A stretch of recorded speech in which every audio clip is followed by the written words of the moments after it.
Cleveland Browns. The Browns, of course, sit atop the NFL draft. Hugh also attended Sam Darnold's pro day on Wednesday, so take it how you will. Welcome to NFL Live. Field Yates, Ryan Clark, and Dan Graziano, Jack Collinsworth. A day that we have had underlined for a long time. Very shortly, we'll be heading to Wyoming to get a live look at Josh Allen's Brett Favre-esque right arm. Rumor has it you might try to break a record or two along the way throughout this workout. Let's tell you who Josh Allen is. Get to know this Wyoming quarterback just a little bit. Grew up 3,000 miles.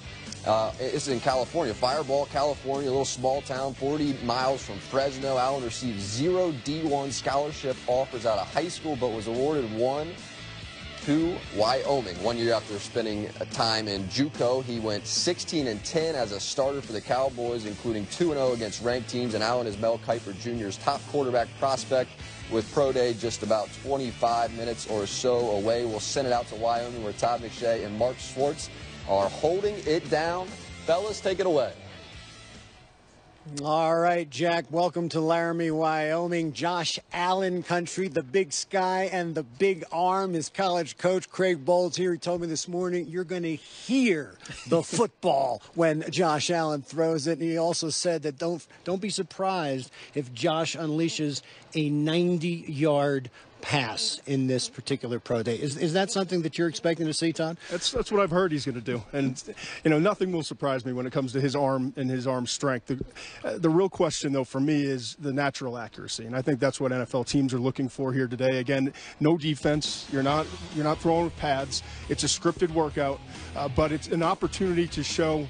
Listen, he didn't have a great supporting cast this last year. He lost 4 guys from his offense that wound up in the NFL at some point last season, and they just really struggled, the receivers, to get open, to make contested catches. And I think what you want to see here today is, especially 2 days after a lot of these guys, including myself, were at USC and saw Sam Darnold in the pouring rain make every throw and precisely where the ball was supposed to be spotted. You want to see if he can bring that same natural accuracy to the table, because the number you're going to hear a lot in the next month leading up to the draft, 56.1%. You got to go back probably to Matthew Stafford to find a guy who's had under 60% in college in terms of completion percentage and has had sustained success in the NFL. And for every Stafford, there's about 20 guys out there that have failed. Now, we're not going to see any pouring rain in here. We're inside the bubble in Laramie, but there are 17 NFL teams represented here. Hugh Jackson, I saw him at the hotel. The Browns delegation is the largest with 8, but not far behind. The Jets have 5 people here. The Giants have people here. The Broncos have 5 people here. The Arizona Cardinals, who need a quarterback eventually, have someone here. Which of those teams do you think, Todd, might be most interested in Josh Allen? I think for Cleveland, from everything I can gather, it's coming down to Josh Allen and Sam Darnold. Yeah. Those are the two that they seem to be most enamored with, over Josh Rosen from UCLA and Oklahoma's Baker Mayfield. So you start there at pick number 1. They also have pick number 4.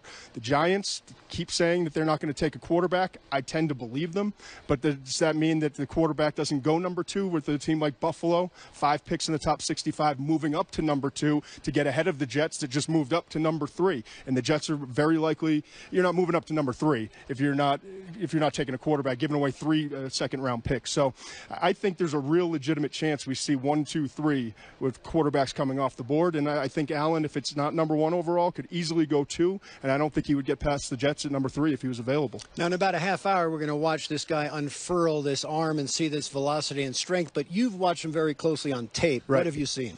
I have seen inconsistency with accuracy, but I've also seen some plays and throws that you rarely see from a college player. I covered him in the conference championship game 2 years ago. Here you see in the bowl game his ability to feel the pressure, to get outside the pocket and extend plays is really outstanding. But with every one of those great throws that you see down the field, you're going to see some throws where he's not, his footwork isn't right. He's throwing off balance. He's throwing back against the grain and into coverage. And so from the decision-making standpoint and from an accuracy standpoint, there are some kinks that have to be worked out. But if you can get him with the right coach and developed properly, he's got a chance to be really special at the next level. Yeah, Craig Bold told us that he really does need a great mentor, a great teacher at the NFL level. He is not going to be ready right away. The right guy can take this guy to his ceiling, and his upside is considerable, Jack. Todd and Mark, thank you very much. We will get back out to you shortly, but there is some moves happening around the NFL. Ryan, we'll start to you. The Dolphins signed 34-year-old Frank Gore to a one-year deal.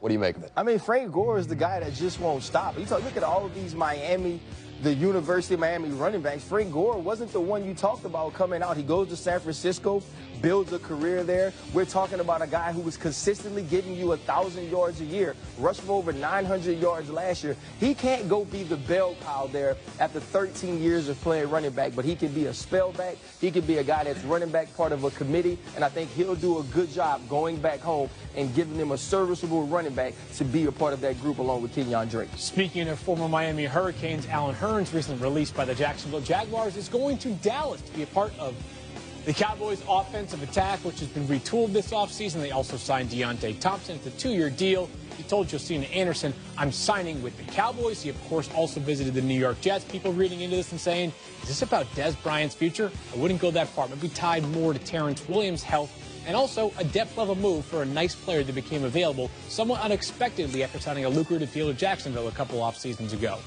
Wide receiver Terrell Pryor agreeing to a deal with the Jets. This is big for the Jets, trying to revamp their wide receiver core. Pryor, a 1,000-yard receiver 2 years ago in Cleveland. Obviously a mess of a year last year in Washington. He's heading into really just his 4th year as a full-time wide receiver, former college quarterback who admits when you talk to him that he still has a lot to work on in terms of perfecting that craft of wide receiver. Chance for him to bounce back in a big way in New York. One more wide receiver move of note, Mike Wallace goes to the other Pennsylvania team that he has not yet played for. Former Pittsburgh Steeler, and of course, most recently, Baltimore Raven is heading the Super Bowl champion Philadelphia Eagles. It's a 1-year deal worth a maximum of $4 million. Torrey Smith, of course, was traded to the Carolina Panthers. This gives the Eagles an element of vertical speed opposite guys like Alshon Jeffrey and also Nelson Aguilar. Mike Wallace, the newest piece of the Philly puzzle. There you go. Mike Wallace is on the move.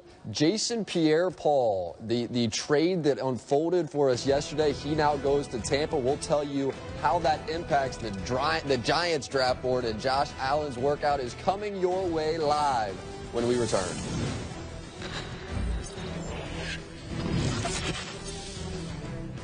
NFL Live, brought to you by Pepsi, the official soft drink of the NFL, and wide fit footwear from Skechers.